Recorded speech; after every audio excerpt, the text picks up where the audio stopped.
Sir এখানে আপনার কয়েকটা সই চাই।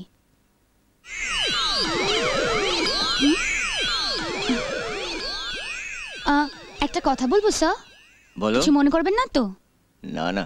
আপনি এবার একটু জিমে টিমে যান, আপনার শরীরটাকে তো ফিট রাখা দরকার। মানে কাল গুন্ডারা ধাক্কা মারাতেই আপনি যেভাবে হুড়মুড় করে পড়ে গেলেন।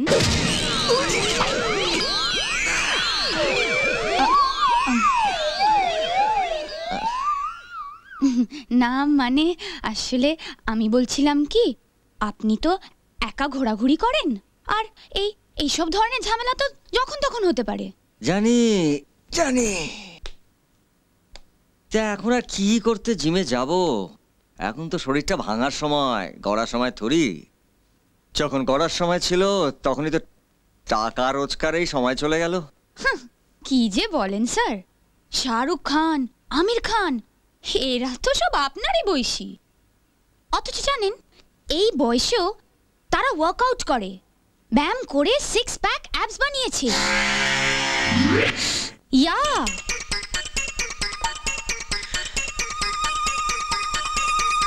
শাহরুখ খান, আমির খান,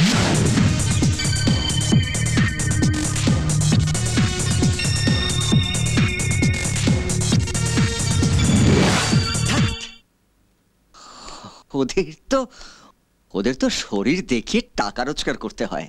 আরে আপনি না হয় শরীরটাকে ফিট রাখতে ব্যায়াম করবেন। আচ্ছা 6টা না হোক আপনি 4টে অ্যাবস বানাবেন। আপনি দেখুন, চেষ্টা করুন, ঠিক পারবেন। হ্যাঁ, আর শুধু তাই নয় স্যার, আপনি মাঝে মাঝে একটু ডান্স করবেন, তাতে আপনার শরীরটাও হালকা থাকবে।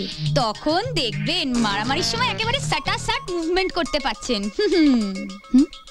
এই যে রাজীব বাবু ডান্স করেন, ডিস্কোতে যান, তাই জন্যই তো কথা বলে ফাইট করতে পারেন।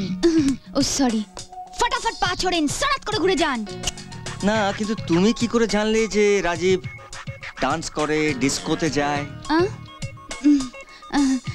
না মানে ওই সিইও মিস্টার বোসকে রাজীব একদিন বলছিলেন, আর আমি তখন ওখানেই ছিলাম আর কি। I see. আচ্ছা স্যার, আপনি ডান্স করতে পারেন?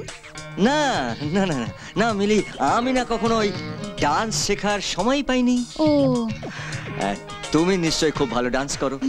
না না, ওই একটু আধটু। নিশ্চয়ই তুমি ওই ডিস্কোতে যাও। হ্যাঁ যাই। রাজীব যেখানে যায় সেখানেই যাও নিশ্চয়ই। হ্যাঁ, না না সেখানে নয়, অন্য জায়গায় স্যার। তবে রোজ নয়, মাঝে মাঝে কখনো সখনো। ও দ্যাটস গুড, দ্যাটস গুড। আচ্ছা স্যার, আপনি কখনো ডিস্কোতে গেছেন? আমি ডিস্কো থেকে কি করবো বলো? আমি তো আর ওই নাচটা জানি না, আমি কি করবো? সো হোয়াট, আপনি নাচ দেখবেন, আর আপনি তো দেখতে দেখতে ইন্সপায়ার্ড হবেন। তারপর যখন শেখার ইচ্ছা হবে তখন শিখবেন।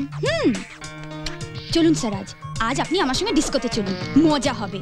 আমি নাচবো আর আপনি দেখবেন। তুমি নাচবে আর আমি দেখবো?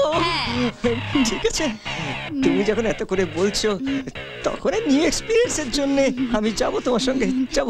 Thank you sir. তাহলে কিন্তু আমি আপনাকে অফিসের পরে ডেকে নেব। হ্যাঁ, ওকে ডান স্যার।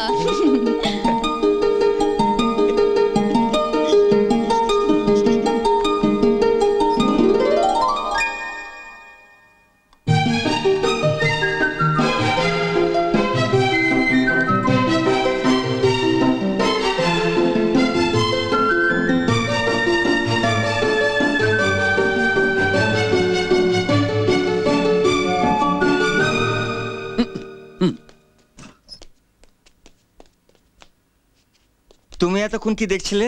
আপনার নাচ হেব্বি, দু চোখ ভরে দেখলুম।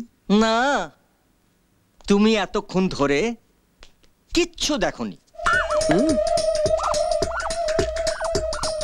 100? এ তো এক চোখে দেখার জন্যে, আমি তো দু চোখ দিয়ে দেখেছি। তার মানে তোমার 200 লাগবে। তোমার চাহিদা কিন্তু দিন দিন বেড়ে যাচ্ছে বংশী। এবার আমি দু চোখে কিছুই দেখিনি। আর মুখ দিয়েও কাউকে কিছু বলবে না, ঠিক আছে?